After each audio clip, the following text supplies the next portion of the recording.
sobre uma obra que Deus tem para nós, e a palavra de Deus diz que essa obra que Deus tem para nós, ela é antes da fundação do mundo.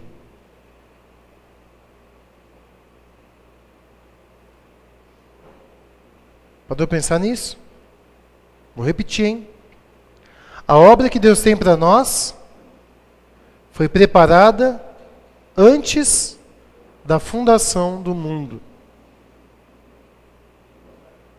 Você tem ideia de quanto tempo faz que Deus tem uma obra para a tua vida? Já pensou nisso? Quanto tempo? Amém? Então fala comigo. Desde quando Deus tem uma obra para a tua vida? Quem acredita nisso diz amém. Deixa eu te perguntar, você já vive essa obra? Ou essa obra Deus que faz em nós eu fico inerte e Deus que faça a obra? Você sabe que não. Deus tem uma obra e Ele revelou essa obra na sua palavra. E não só revelou essa obra na sua palavra, como Deus nos capacitou, nos chamou, nos capacitou e nos comissionou. Vamos falar juntos? Chamou, capacitou, comissionou. Comissionar, dá a missão. Capacitou com o Espírito Santo. E nos chamou no dia em que nós reconhecemos a Jesus Cristo como único Senhor e Salvador da nossa vida. Então o propósito que Deus tem para a nossa vida só é completo quando eu vivo aquilo que Deus preparou para mim. Quando eu estou vivendo a comissão, a obra que Deus tem. Agora, fazer a obra de Deus não é simples, não é fácil. E você sabe, falar da palavra de Deus é sempre gratificante e ao mesmo tempo eu fico pensando se ela impacta realmente. Fico pensando se alguns dos irmãos saem daqui. Eu creio que isso acontece, não? É um fracasso, né? Mas saem daqui consumidos, tocados, decididos, renovado, focado.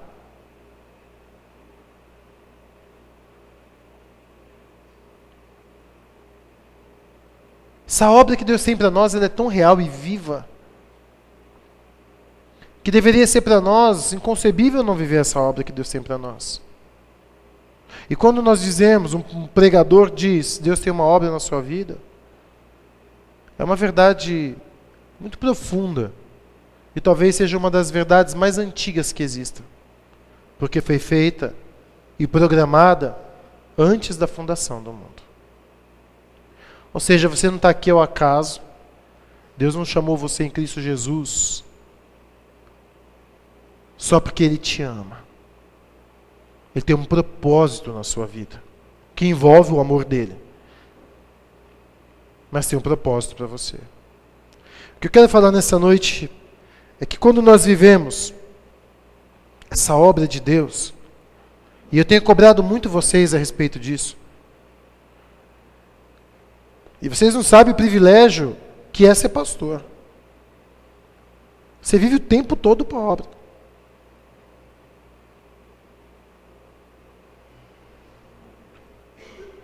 Mas é algo que a gente tem que viver também. Talvez de uma maneira diferente.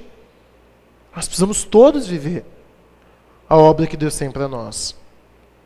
Mas a gente tem que estar preparado, porque quando a gente não está preparado para isso, para as dificuldades da obra, e para entender o que é a obra, a gente cansa, se esquece e se desvia.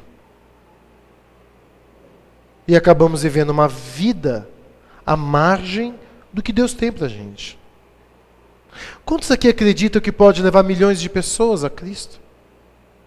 Ou milhares? Ou quantos aqui acreditam que podem levar centenas? Dezenas.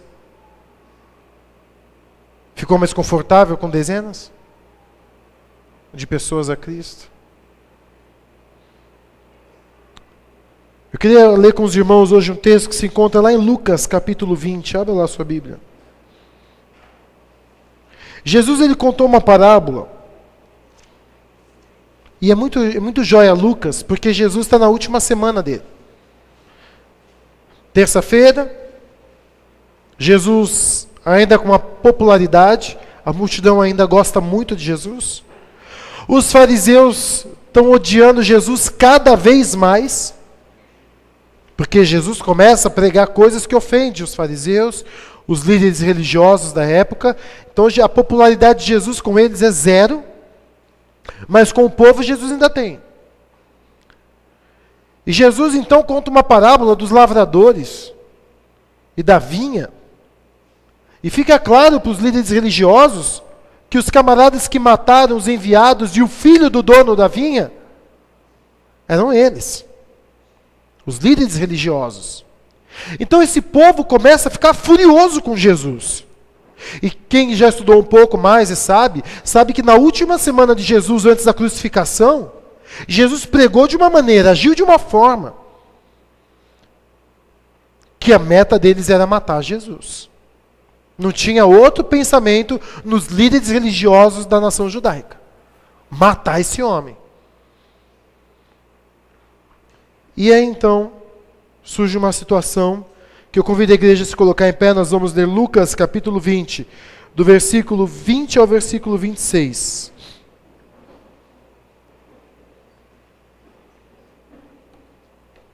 Diz assim: pondo-se a vigiá-lo, eles mandaram espiões que se fingiam justos para apanhar Jesus em alguma coisa que ele dissesse, de forma que o pudesse entregar ao poder e à autoridade do governador.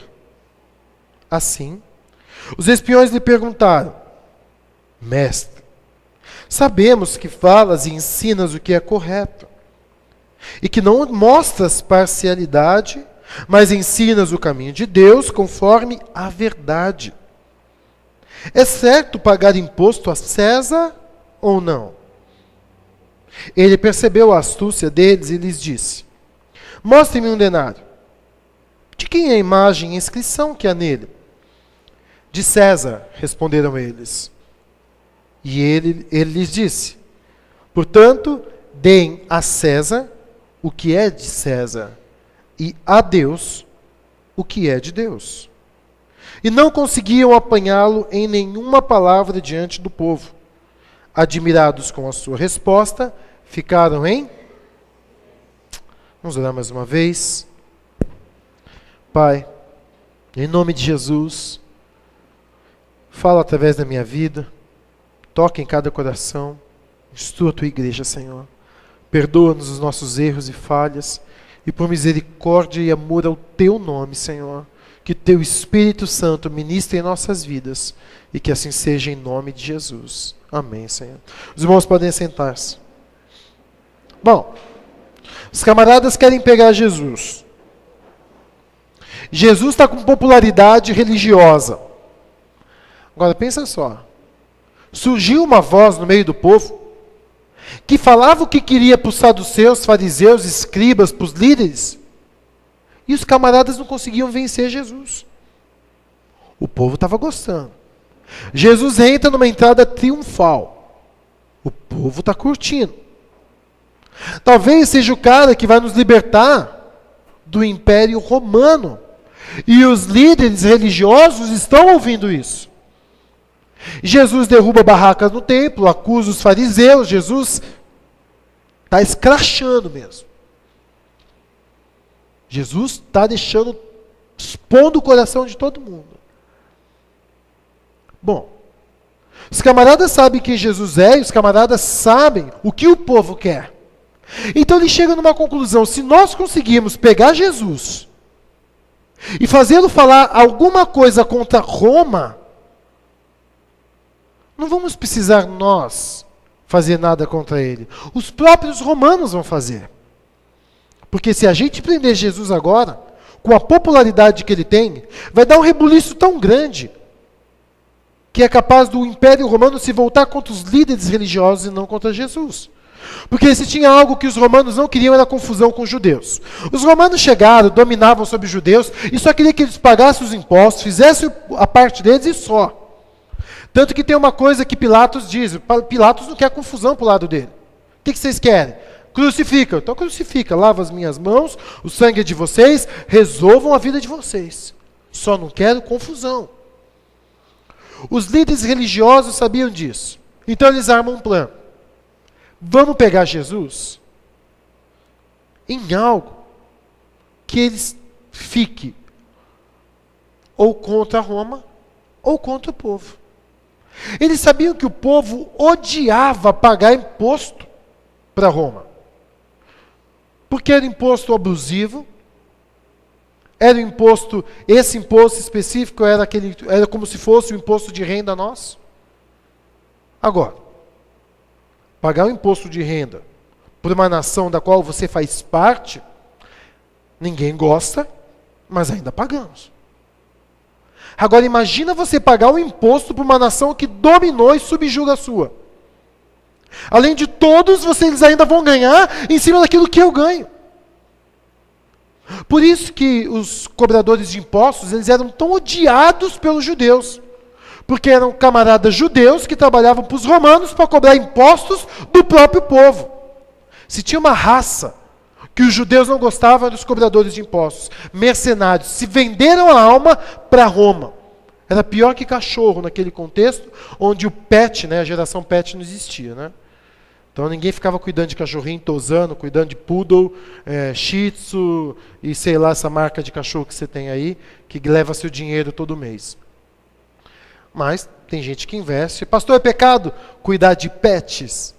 Não, desde que o que você gasta com o seu cachorro, você invista em missões. Amém, igreja? Amém mesmo? Então coloca na ponta do lápis, quanto você gasta com bicho de estimação e envia para missões. Porque é um absurdo gastar tanto com animais pet e dar 5, 10 reais uma vez por ano para missões. É totalmente uma perda de visão isso daí. Gasto com meu bicho de estimação, não sei quanto, tosa, banho, veterinário, o que for. E para missões não gasto. Não, separa. O que eu dou para o meu cachorro, eu vou dar para o missionário. Ai, meu Jesus. É até feio falar. Mas se fizer isso, já está bom. Já está bom. Amém, igreja? Que amém, xoxo, mas tocou. É isso que importa, né? Chegou lá. Então eles estão lá pagando impostos, aí eles querem falar, é isso, velho. Pegamos esse cara. Já era. Perdeu. Olha a perguntinha que a gente vai fazer para ele. Devemos pagar imposto para César ou não? Se ele falar que deve pagar imposto para César, o povo metade deixa ele na hora. Porque tudo que o povo queria é um líder que fosse contra Roma.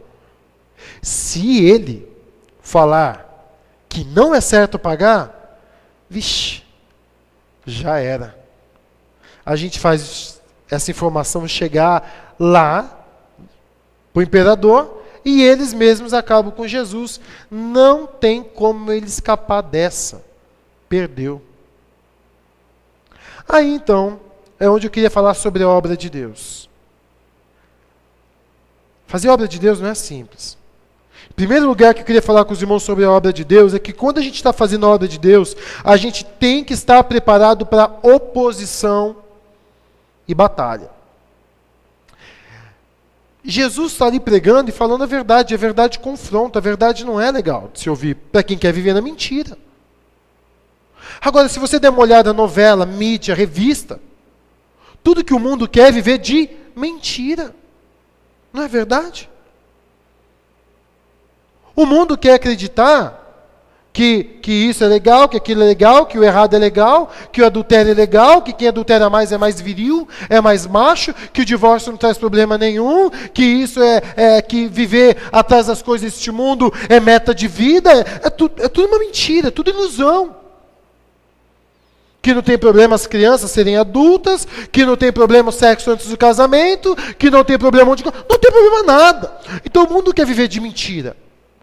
Quando a gente decide viver a obra de Deus é expor a verdade. É jogar luz nas trevas.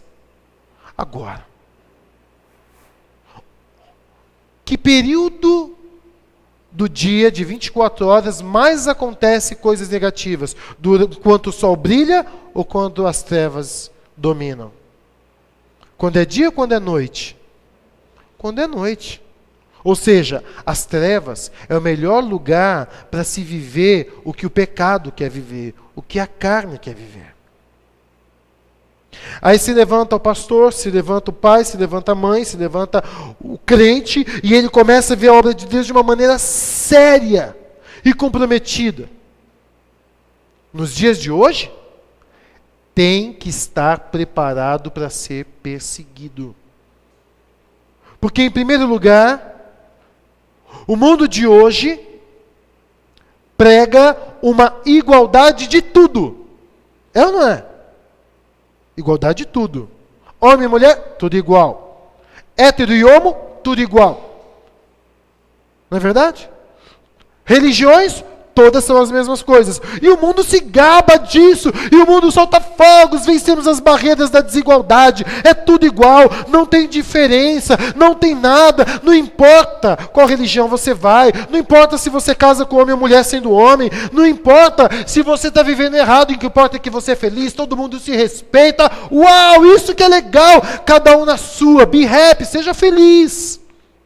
É mentira. Das trevas. Aí quando o crente se levanta, principalmente nos dias de hoje, e coloca a sua opinião baseada nas Escrituras, tem que estar preparado para a oposição. Tem que estar preparado para a gente da sua família virar a cara para você porque você tem uma outra opinião. Você tem que estar preparado para as pessoas do seu serviço chegarem a ficar ofendidas com a opinião que você tem. Porque você se posicionou. Ah, vai ter o casamento do João com José. Tá todo mundo do departamento foi convidado. Você vai? Eu não vou. Por quê? Porque eu tenho uma opinião bíblica. E na opinião bíblica que eu tenho, isso é errado. Você não presta. Você está fazendo discriminação. Isso é homofobia. Você pode ser denunciado. E nós não queremos pessoas como você que despreza as outras. Você está se achando melhor. Sua religião não presta. Sua religião prega a vingança. Por causa de pessoas como você. Que tantos homossexuais morreram. E eles... Porque você emitiu sua opinião. Pera, eu não odeio nem o José nem o João. Eu oro por eles, eu amo a vida deles. Só que eu não posso concordar com o que eles estão fazendo, porque a minha opinião é baseada nas Escrituras. E a Bíblia diz isso, isso e isso.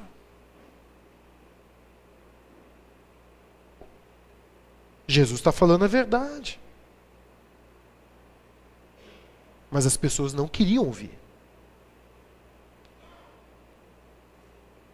E aí, acontecem as brigas. Quando a gente se posiciona na palavra e decide viver realmente o Evangelho, meu irmão, ou você não faz a obra, fica mudo, cego, fingindo que não está vendo nada, ou você vai incomodar a pessoa. Sabe por quê? Porque a obra de Deus não envolve silêncio. Não o silêncio da passividade. Não o silêncio do medo daqueles que podem matar o corpo, mas não podem matar o corpo e a alma. O silêncio do medo da opinião dos outros é pecado. O silêncio porque eu quero a aprovação das pessoas é pecado. Essa coisa de que não, vamos dizer que somos todos iguais para ganhar o mundo, Jesus não fez isso. Ele não pregou dessa forma. Eu não estou dizendo que nós temos que ser arrogantes de forma alguma. A verdade, ela é dura pela sua essência. E eu não preciso colocar nenhuma entonação a mais para que ela seja mais dura do que ela já é. Porque ao mesmo tempo que ela é dura, ela despedaça todas as barreiras que impedem um coração de se converter. Mas eu tenho que falar a verdade e me posicionar. Porque como que eu vou fazer diferença se a minha opinião é igual? Tem muitos outros assuntos em que a gente vai se posicionar. Com sabedoria, conteúdo bíblico, mansidão, doçura, e ainda assim vão gritar para a sua vida: crucifica-o. Está preparado para fazer a obra de Deus? Está preparado para ter pessoas que vão puxar o teu tapete só porque você é cristão? De verdade cristão.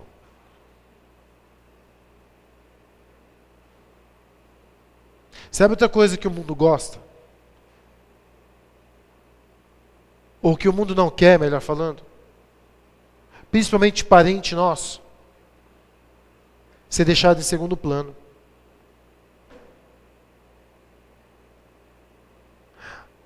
Então você é outra pessoa, Cristo mudou você. E eles não gostam, porque você não é mais o mesmo, não faz o que eles fazem. E porque eles não são mais prioridade na sua vida. Aí Jesus, quando ele chega para os discípulos, ele fala assim: ó, quem quiser me seguir e não aborrecer pai, mãe, irmãos por minha causa, não é digno de mim. Não é porque Jesus está querendo causar divisão, é porque ele sabe, ele é Deus, ele sabe o que vai acontecer quando você chegar na sua casa e falar: olha gente, minha vida mudou porque eu aceitei Jesus. E já vai existir uma barreira de luz e trevas. Anjos te cercam e os principados te odeiam. O diabo vai querer te peitar. Existe uma diferença natural. Treva não gosta de luz. E ainda mais, quando essa luz começar a brilhar, emanar, você falar, viver, ter outra postura de vida, meu irmão, não desista de Cristo, desista das trevas, amém? Porque você pode viver o privilégio das pessoas que te desprezaram, te pedir perdão do que fizeram, porque não entendiam o que estavam fazendo. Não foi o que Jesus falou na cruz? Pai, perdoa-os. Eles não sabem o que fazem. Jesus diz em João que o mundo vai odiar os verdadeiros cristãos. Que tipo de evangelho a gente quer conciliar? Ô Jesus, o senhor não sabe, mas olha, a gente está com o evangelho que não precisa disso aí não. O evangelho que a gente está agora está top. A gente é jovem igual ao mundo. A gente faz o que o mundo faz. Ó, agora lá na nossa igreja pode tudo. Agora na nossa igreja, ó, como que tá, que evangelho legal. O nosso evangelho, evangelho que ama todo mundo, amém? Mas não tolera todas as coisas. Esse é o evangelho. Quando você percebe Jesus acusando os fariseus, alguém lembra do que ele chama? Sepulcro caiado. Eles passavam cal em cima dos sepulcros, quando a pessoa era muito santa, importante, passava cal. Então quando você passava no cemitério e via um sepulcro branco, falava: ali morreu um santo, ali tem uma pessoa especial. Vocês são igual sepulcro caiado, Jesus falou. Branco por fora, dentro cheio de morte. Vocês são igual copo. Naquela época copo não era de vidro, era de metal. Polido por fora, mas dentro todo sujo. Aí a pergunta é: Jesus amava os camaradas para quem ele falava desse jeito? E a resposta é: amava. Sim. Que evangelho a gente quer trazer? Que obra a gente quer fazer que não tem oposição? Que preço a gente quer pagar que não uma cruz? Se não existe outro preço a ser pago. Você quer me seguir? Disse Jesus. Pensa direito. Pensa direito. Não precisa me seguir. Pensa direitinho. Tem um preço para pagar, tá bom? Quer me seguir? Muita coisa vai ter que mudar na sua vida, então pensa. Hoje eu estou de camisa por fora, de calça jeans, e um dia talvez, quem sabe, de tênis. Santidade não está no estereótipo. Eu posso ter jovens santos, jeans e camiseta. De boa. Santidade não está em estereótipo. Que Deus quer a gente pregando uma vida, amém? Uma vida que faz a obra. E vão odiar a gente por isso. Mas quando estiverem te odiando por causa de Cristo, você pode dar um belo sorriso. Eu estou no caminho certo. Eu estou incomodando as trevas. Glória a Deus por isso. Segunda lição. Que quando nós estamos fazendo a obra de Deus, a gente precisa vigiar muito. Jesus falou, orai e vigiai. Vigiar é ficar como? Esperto. Veiaco. Sabe o que é veiaco? Yara, você sabe o que é veiaco, né? Molecada lá fala direto, né? Tô veiaco. Por que tem que ficar veiaco? Porque, meu irmão, é batalha espiritual. Agora, se você prestar atenção comigo no texto, olha o que aqueles camaradas dizem para Jesus. Eles dizem assim, ó, versículo 21. Mestre. Os caras são discípulos, Jesus chamava ele de mestre. Sabemos que falas e ensinas o que é correto. Os caras estão pondo Jesus na parede. Só que com bajulação. Falas e ensinas o que é correto. Agora, olha a próxima fala. E que não mostras parcialidade. Você não vai ficar do lado dos romanos. Mas ensinas o caminho de quem? De Deus, conforme a verdade. É certo ou não pagar imposto a César? Sagacidade, esperteza, veiaquez. Não sei se existe essa palavra, mas eles estavam cheios dela, né? Estavam ali bajulando Jesus, mas colocando Jesus na parede e naquela pegadinha. E eu vou dizer para você, meu irmão, começou a fazer a obra de Deus, tomou uma decisão, falou, a partir de hoje eu vou servir Deus. Eu vou servir o Senhor Jesus, eu vou pegar o Evangelho, lá no meu serviço agora, eu vou levar folheto, eu vou falar de Cristo, no intervalo eu vou ler Bíblia, eu vou convidar as pessoas para ir para a igreja, quem sabe eu vou fazer um teatro lá na minha escola, eu vou falar com o pastor, eu vou orar, eu vou jejuar, eu sou o cara. Vou viver a obra de Deus. Amém. Te prepara para a obra. Segundo, abre teu olho. Porque nem todo mundo que se chegar a você é para o seu bem. Nem todo mundo. Que lá na escola, falar que vai ser seu amigo é porque quer ser seu amigo de verdade. E a gente precisa tomar cuidado com oportunidades que vão nos aparecer. Toma cuidado com isso. Tomou uma decisão, vão aparecer oportunidades. Eu quero contar para os irmãos, eu vou expor minha vida aqui um pouquinho para vocês, pode dar risada, tá bom? Bom, olha lá, a Kátia já começou, obrigado. Viu?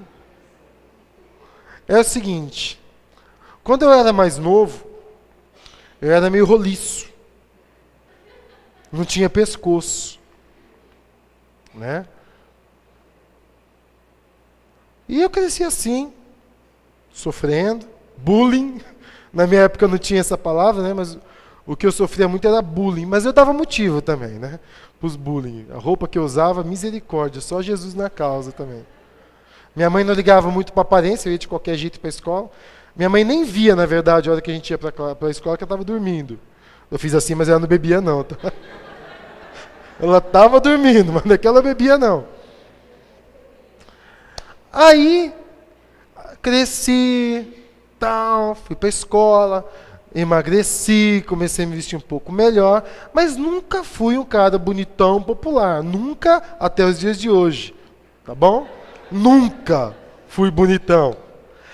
Só que na época de colegial, eu sentava no fundo, junto com os caras que eram bonitão, com as moças que eram popular. Eu era meio nerd, esquisito, mas não gostava de andar com gente assim.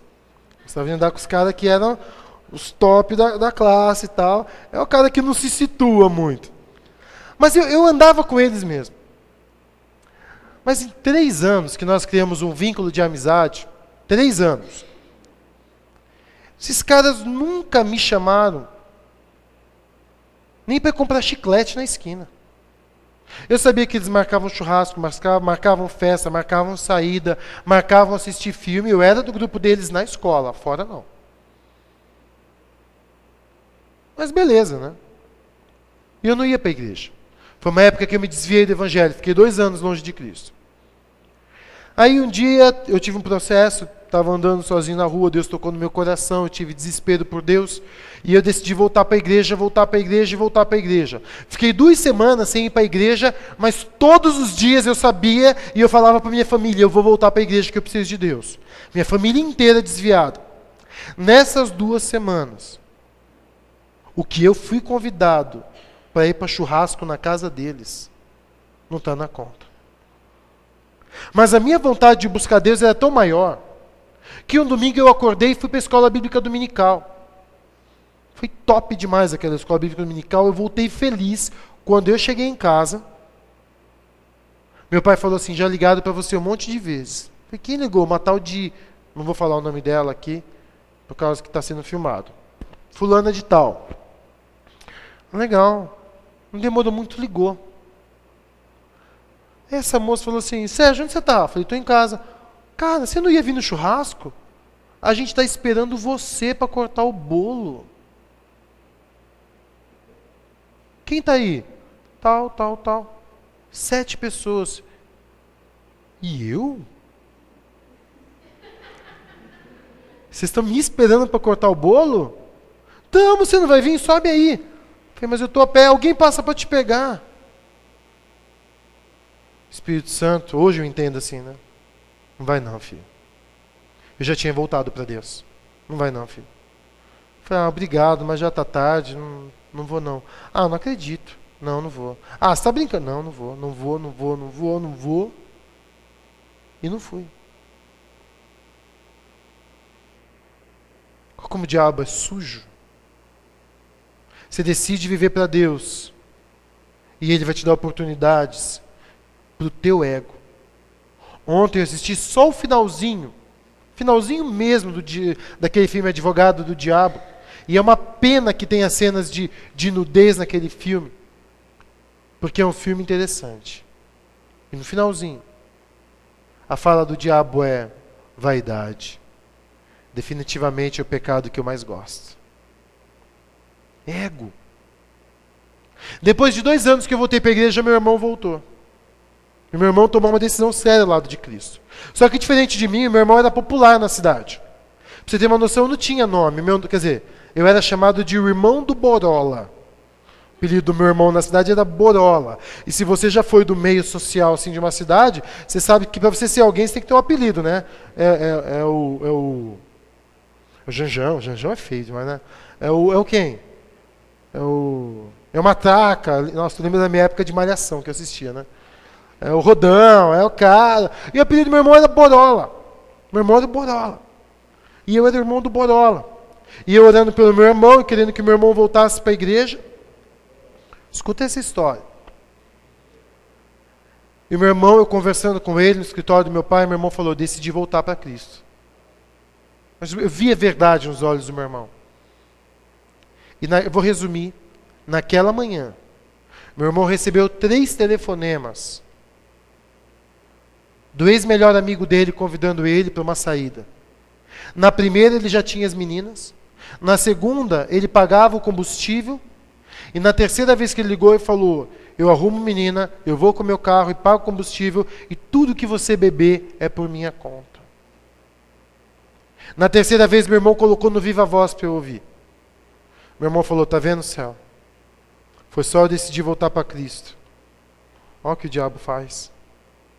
Nunca esse cara me pagou um chiclete. E olha agora o que o diabo está colocando para eu não sair dos caminhos do Senhor. E daquele dia em diante, meu irmão nunca mais saiu dos caminhos do Senhor. O diabo, quando você fala, a partir de hoje eu vou viver para Cristo, você tem que abrir seu olho, porque vão aparecer oportunidades para te tirar do caminho de Cristo. Olha, eu vou aumentar o teu emprego, teu salário melhor. Vou subir você de cargo. Uau, que oportunidade, fera! Eu estou precisando de mais dinheiro no orçamento, que legal! E o que eu preciso? Não, sossegado, ó. Você vai trabalhar, você vai ser meu braço direito. Antes você batia cartão, agora não. Mas só que vai acontecer uma coisa com você. Vai melhorar tudo para você. Beleza. Só que com o passar do tempo, você não tem mais tempo para buscar Deus. E o que foi uma tremenda oportunidade se tornou um empecilho de Satanás na sua vida. Quantos crentes eu já não perdi dessa forma? Quer ver um exemplo, gente? Conchal, 2006, não, 3. Cátia e eu casados. Lá, os 8 membros firmes, nem isso, uns 6, né? 6 membros firmes, frequentando uns 12 por fim de semana. Desses 6 membros firmes, 2 batiam de frente comigo quase todo fim de semana. Era super gostoso pastorear aquela igreja, né? Quem já sabe que 2 vezes Catia, a gente abriu as portas, fiz louvor, cantei, preguei só para ela. E ela com a aulinha pronta e chorando. Né? Esse é o nível da nossa maturidade naquela época, né? Senão a gente louvava a Deus, né? Cantava, alegria, mas na época chorando porque a gente falou, meu Deus, que fracasso. Aí eu fui convidado, eu já contei isso para os irmãos ou não? Que eu fui convidado para uma igreja em Arthur Nogueira. Me chamaram para pregar numa reunião de jovens em Arthur Nogueira. Aí eu falei, vamos, bora, perdi o pastor Elcio. Falei, pastor, posso pregar em Arthur Nogueira? O pastor falou, pode. Fui lá, quando a gente chegou, reunião de jovens a gente ia pregar. A igreja lotada. Ah, não, é porque está tendo uma série de outros pregadores, a igreja toda está vindo para pregar. Fui lá, preguei uma mensagem que falava sobre guardar o coração. E estava cheia a igreja, um louvor legal, uma equipe de louvor, teclado, violão, bateria, baixo, joia. Uma igreja bonita, com salas de aula no fundo, capacidade de umas 80, 100 pessoas, né, cara? Por aí a igreja. Eu acabei de pregar, na minha ingenuidade, estava lá. Ah, a gente quer conversar com você. Vamos embora. Aí colocaram o Catiel numa salinha, sentado com umas pessoas assim. Aí falaram assim pra gente, então, a gente está sem pastor, a gente quer que o senhor seja o nosso pastor.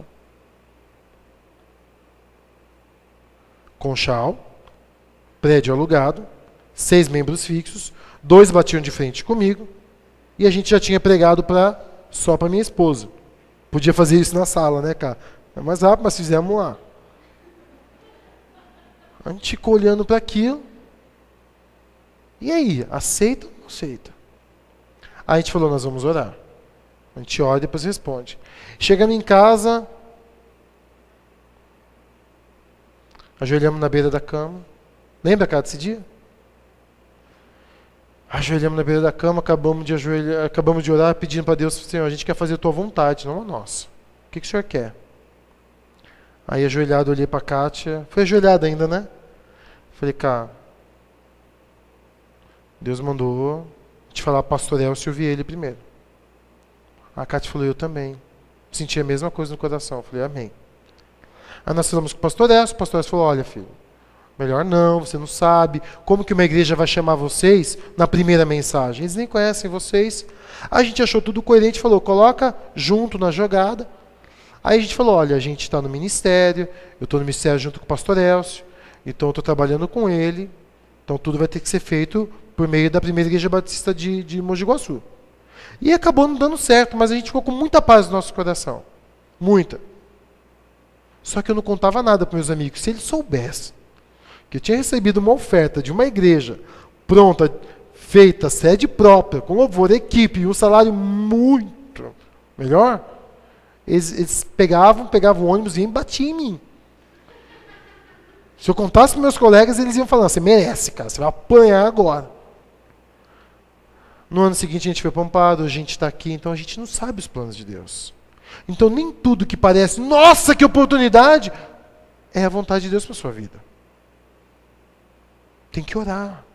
Tem que falar, Senhor, o que o Senhor tem para mim? Qual é a tua vontade para a minha vida? Então, meu querido, está fazendo a obra de Deus, abre o teu olho. E o que eu já perdi para padaria, crente que arruma emprego em padaria, falta igreja todo fim de ano, toda semana, não está mais. Porque chega lá, todo fim de semana é padaria, né? Então, vai embora.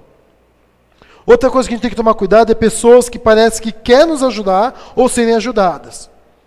Não, só quero te ajudar. Minha intenção é boa. Cuidado.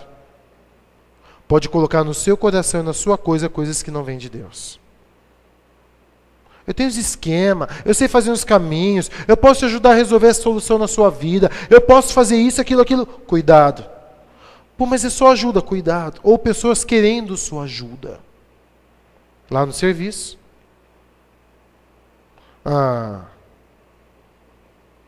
Maria vai. Chega pro cara e fala, queria conversar com você. Meu casamento não tá bom. Meu marido é um grosso.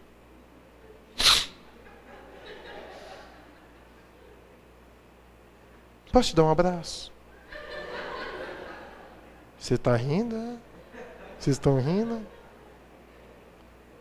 Quem vive em fábrica sabe do que eu estou falando. Na verdade, em fábrica, algumas fábricas hoje a coisa é bem mais na lata, né?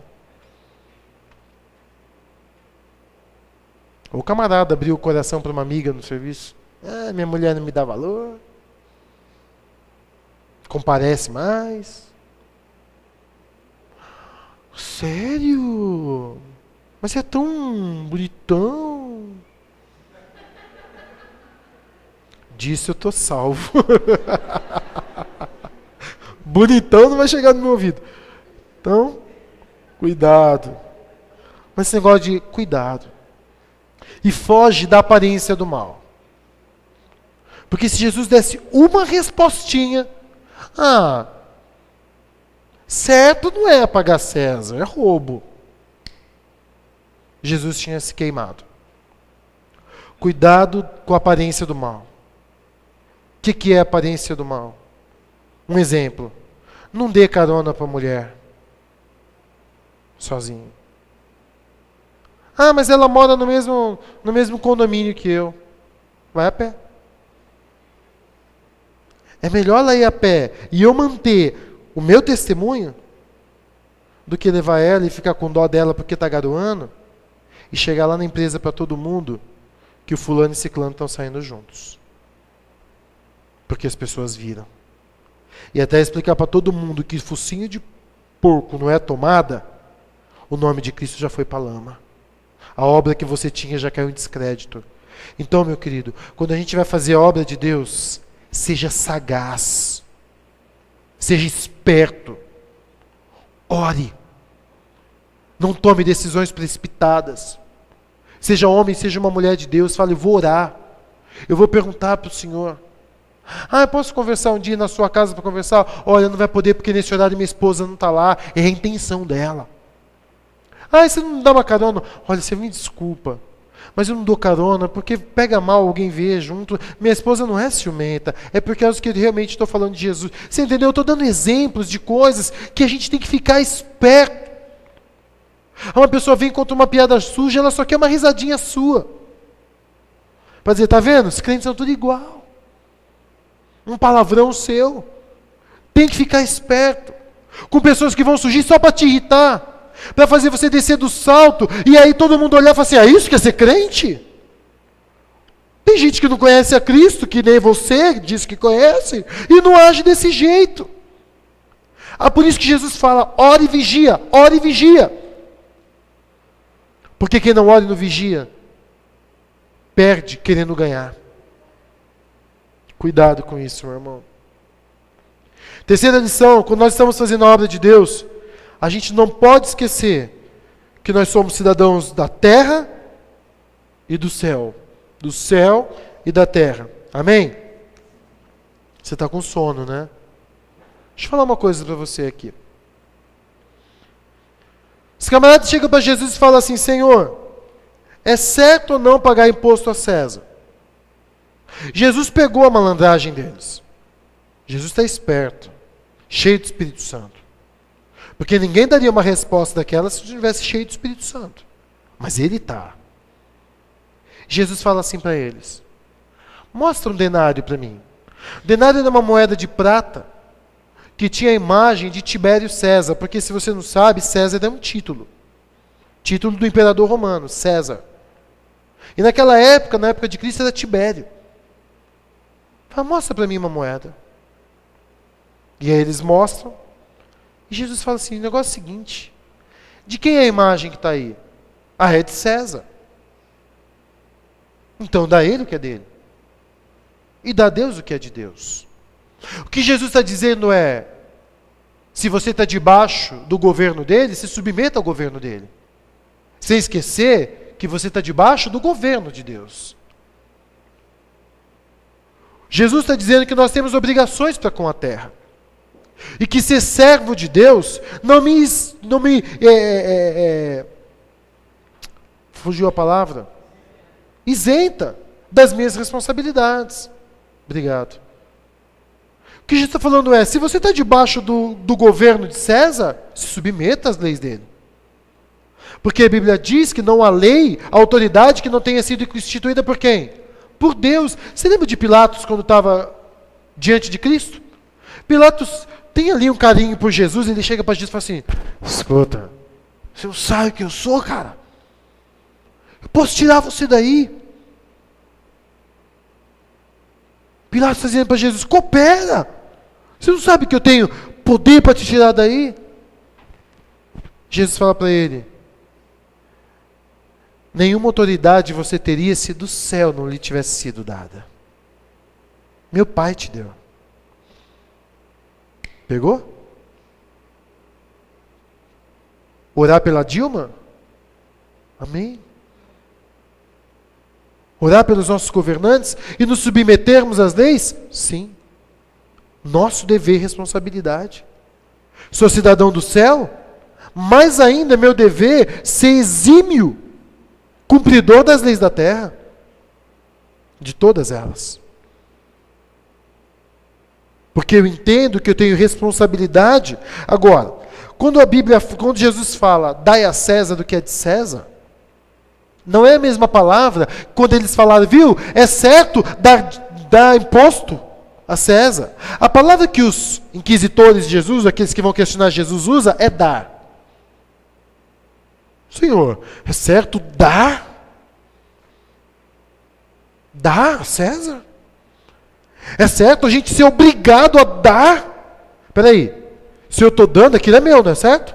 Não é isso que eu estou dizendo? É isso que eles estão perguntando. Senhor, é certo dar a César o que é de César? Aí Jesus, quando ele vai responder, ele não usa a palavra dar.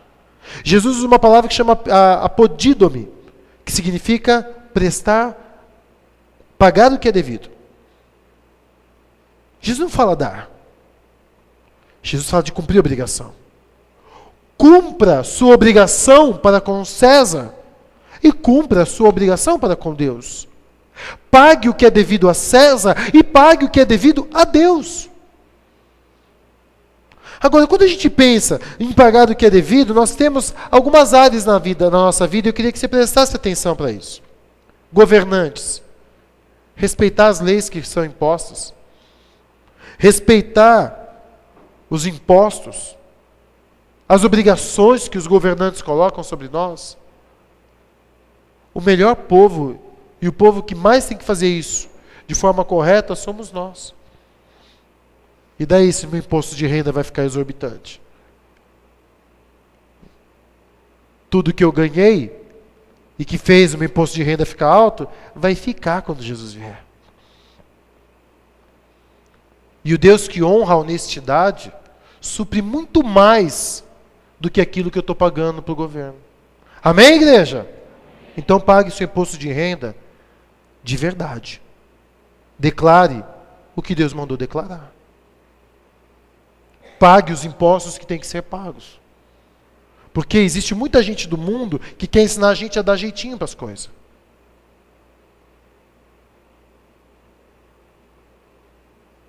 Você vai sonegar mesmo? Pode sonegar. Só não diga que é crente. Você pode sonegar. Vai lá. Senta lá com o seu contador e arruma um jeitinho de sair ganhando um dinheiro que não é seu. É um direito seu. Mas um pedido que Deus faz a você é, ou faça a coisa certa, ou não vem dizer que você é uma coisa que você não está dizendo que é. Quer pagar menos imposto de renda? Ganhe menos. Tenha menos. É certo, mas o povo rouba, o governo já rouba. Você pode falar as coisas, meu querido, quando que a gente quer ter desculpa para as coisas, a gente fala do jeito que a gente quiser para ficar mais satisfatório para a nossa consciência. Senhor, é certo dar imposto a César? Estamos dando, é roubalheira, olha o que os políticos fazem, vai tudo pro bolso de fulano, de ciclano. E daí? Eu estou cumprindo meu papel com Deus, não é com o povo. Eu estou fazendo por causa do Senhor, não por causa dos homens. Agora, se o meu objetivo é ter dinheiro, meu querido, pagar imposto, não dá. Tá chegando, né? Leão tá vindo aí. Pensa bem se você é crente mesmo ou não.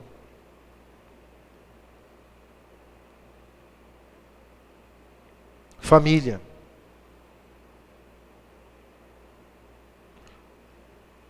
Obrigação nossa. Eu tenho que prestar conta para governantes? Tem. Agora tem outra área que Deus colocou na tua vida, meu querido. Que você precisa dar o que é devido a eles, que é a tua família. Amém? Família. A pai e mãe a gente tem que honrar. É o que é devido. Pagar o que é devido. Filho tem que educar no caminho do Senhor. E não existe outra forma de educar filhos no caminho do Senhor, senão de acordo com Deuteronômio 6, que diz, sabe que Deuteronômio 6 resume para mim e para você? Na criação de filhos, tenha tempo com a sua família. Gaste tempo com... Isso é devido. Sabe o que o apóstolo Paulo fala lá em Coríntios? Ele fala assim, o homem casado está o quê? Quem lembra da palavra? Dividido. Ele fala, melhor você não casar. Quer fazer a obra de Deus? Não casa. Mas você pode casar. Está com desejo de casar? Está abrasado?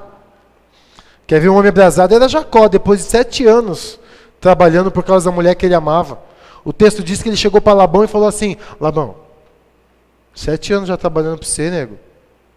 Dá a Raquel aí porque eu quero deitar com ela. Essa é a fala dele. Casa. Só que a Bíblia diz para você o seguinte, casou, você está dividido. Porque você vai dedicar a sua vida à obra, mas também agora a sua obra é a sua família. É por isso que tem muitas pessoas destruindo a família, porque focam tanto no serviço, que a família fica de lado. Agora, posso falar de uma classe que tem feito muito isso? Pastores. Quanto testemunho de pastor que fica na obra, jejum, obra, vigília, trabalha e não tem tempo, tal, que os filhos pegam raiva da igreja. Acaba a vida, acaba a família, por quê? Eu estou servindo a Deus. Você está dividido. Tem que dar tempo para a tua esposa, tem que dar tempo para os teus filhos, tem que tirar férias de 2 semanas. Amém, igreja? Amém, Catinha? Tem que ter tempo, tem que ter sua segunda-feira respeitada. Amém, igreja? Amém. Obrigado, Rodrigão.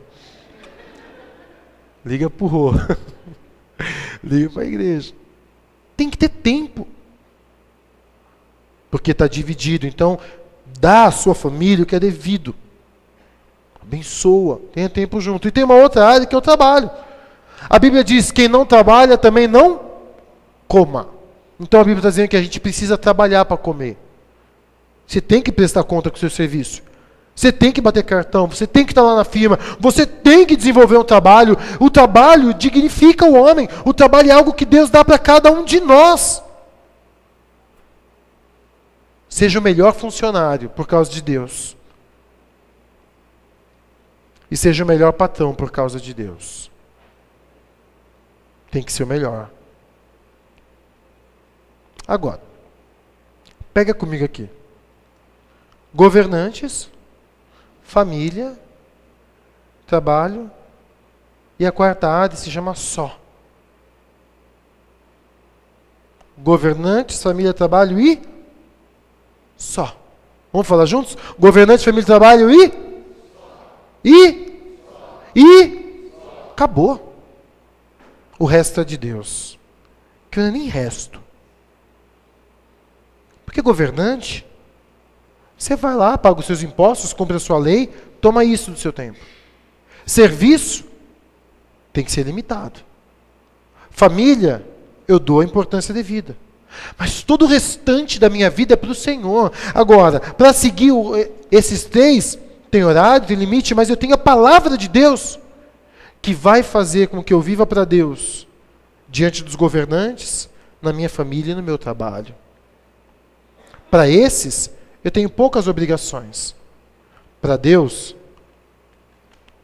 eu tenho um manual para a vida inteira aqui comigo.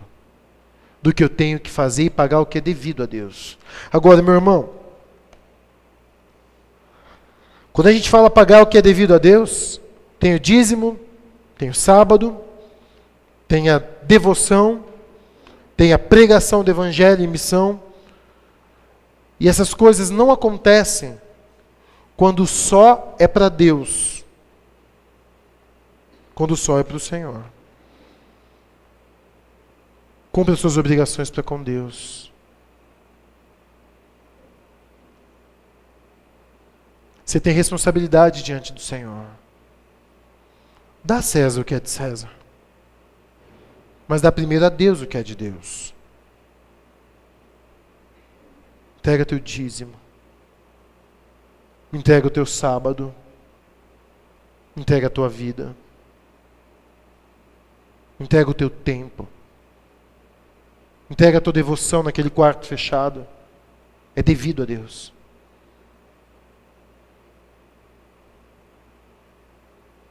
Porque se eu não estiver dando o que é devido a Deus, eu vou me dar mal nas outras coisas. E vou me dar muito mal, muito. Presta atenção no que eu estou dizendo. Porque de Deus não se zomba. O que eu planto eu colho. E roubar a Deus é loucura. Eu me dou mal. Ao invés de bênção, é maldição. Você acha que Deus não vê quanto que eu dou de tempo lá fora? Trabalho, governo, família, às vezes você fica em último, e quanto eu dou de tempo ao Senhor? Olha o quanto a gente gasta em pizzas, saídas. Fico imaginando aqui que eu fico sabendo que alguns de vocês saem todo sábado depois do culto para comer, fico pensando quanto que não gasta. E eu fico pensando se esse mesmo valor é entregue a uma igreja em oferta. Eu entrego em oferta ao Senhor. Para comer bem, gasto R$200, 150. Mas R$10 está de bom tamanho para entregar de oferta na igreja, né? Vocês estão me roubando nos dízimos nas ofertas, diz o Senhor. Dízimos e oferta. O problema é que às vezes a gente tem o coração tão mesquinho para as coisas de Deus que a gente fica fazendo conta de vírgula e se esquece que quanto mais eu entrego a Deus, mais eu recebo do Senhor. E não é dinheiro, não. Meu querido, se dinheiro fosse sinônimo de bênção, vai ver a lista dos mais bem abençoados na revista Caras. Revista Caras, os mais abençoados do Brasil. Vai lá ver. Você recebe todos os outros tipos de bênção do Senhor na tua vida, na tua casa, no teu coração. Brinca com Deus não, viu? Dá a César o que é de César. Jesus teria se safado só nisso. Dá a César o que é de César. Entendemos, né? O governo é dele, tem que entregar. Mas dai a Deus o que é de Deus. E para terminar, fazer a obra de Deus, meu querido, é ter a imagem de Deus. Amém? É ter a imagem de Deus. E quero falar com os irmãos sobre imagem. Eu queria que você deixasse o texto marcado e fosse lá para Gênesis capítulo 5.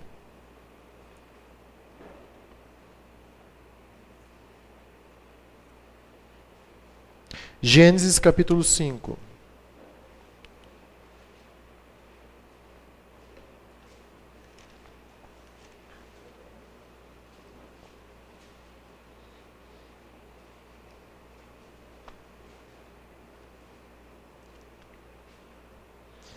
Para quem não sabe, é o primeiro livro da Bíblia, hein?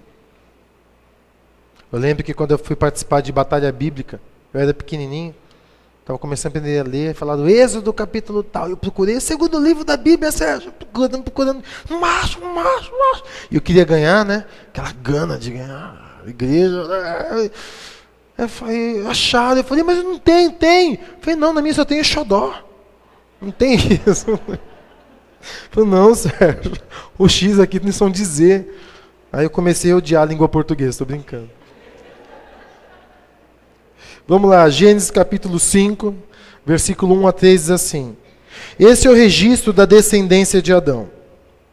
Quando Deus criou o homem, a semelhança de Deus o fez. Homem e mulher os criou. Quando foram criados, ele os abençoou e chamou ser humano, que é a palavra homem aí. Aos 130 anos, Adão gerou um filho à sua semelhança, conforme a sua imagem. Jesus olhou para eles e falou assim: dá uma moeda. De quem é a imagem? De César. Deus criou Adão. De quem era a imagem que tinha em Adão? De Deus. Adão refletia a imagem de Deus. Adão refletia a semelhança de Deus. Os anjos, a criação, a trindade, olhava para o homem e quando olhava para o homem, via nele a imagem e a semelhança de Deus. Mas Adão pecou. Adão caiu. Adão se corrompeu. E Adão reproduziu, não mais agora alguém à semelhança e imagem de Deus, mas alguém à sua semelhança. É por isso que nós herdamos de Adão uma natureza corrompida, uma natureza pecaminosa, porque nós agora não temos mais a imagem, não fomos feitos semelhantes à imagem de Deus, mas semelhantes à natureza caída de Adão. Ao homem não foi dado mais a dignidade, o privilégio de representar Deus. Deus agora olhava para o homem e ele não mais era a imagem de Deus, agora ele era a imagem do pecado. Ele deixou a imagem do diabo, a mentira, o engano, a ganância, a cobiça entrar no seu coração. O que fez Satanás cair agora estava estampado no homem. Guerra, inimizade, contenda, vingança, assassinato. Era essa a imagem.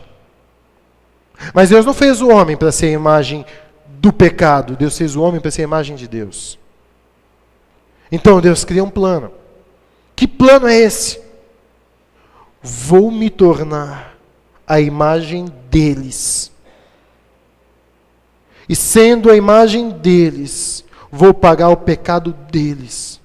E pagando o preço do pecado deles, eu vou restaurá-los à imagem de Deus. Jesus veio para nos salvar, restaurando em nós a imagem de Deus. É por isso que Jesus disse que nós o representamos nessa terra. É por isso que Jesus disse que todos saberão que nós somos o quê? Discípulos dele, se nos amarmos. Quando as pessoas olharem para vocês, elas têm que me ver.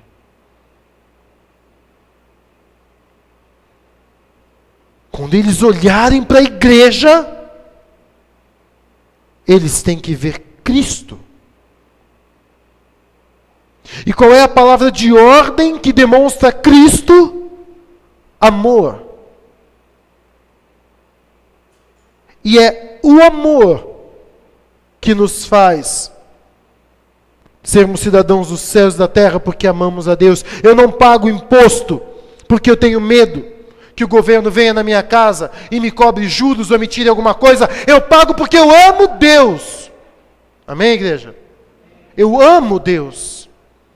Eu perdoo os meus inimigos porque eu amo Deus.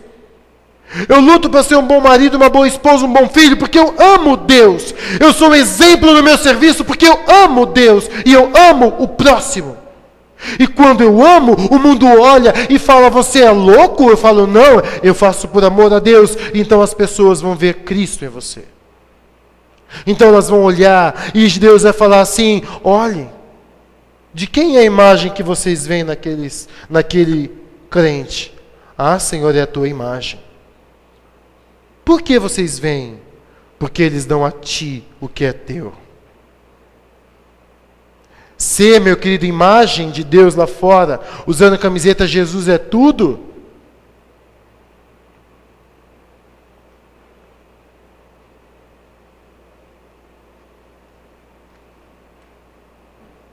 E em casa, sendo uma lástima? No serviço, sendo um péssimo testemunho? No oculto, roubando pessoas e Deus?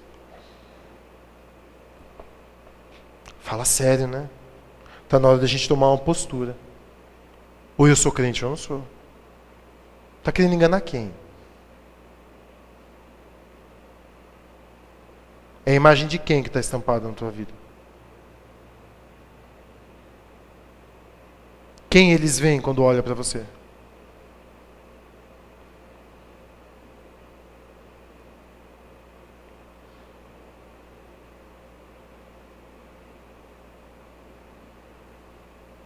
Responde.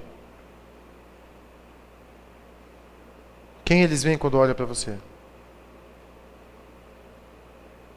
As pessoas estão vendo Jesus quando elas olham para você? Ou estão vendo um vizinho comum? Mais um vizinho. Mais um colega de serviço. Ou você é o crente da rua? O crente da escola. E ela é o crente. Amém, Senhor. Deixa o contador de boca aberta. Você vai pagar tudo? Tudo. Todos os impostos? Todos. Por quê? Porque eu sirvo a Deus. E agora? Aceitou Jesus? O que você está fazendo com seu dinheiro? Você está entregando dízimo, pastor? Não, mãe. Estou entregando meu dízimo a Deus. Mas lá dá dinheiro, pastor? Não. É Deus que eu sirvo. Como é que você reage no seu serviço quando está nervoso? Na sua casa? É Deus que as pessoas veem? Ou elas estão vendo alguém que finge ser de Deus? Você lembra no desenho? Quando eles pegavam moeda e mordiam?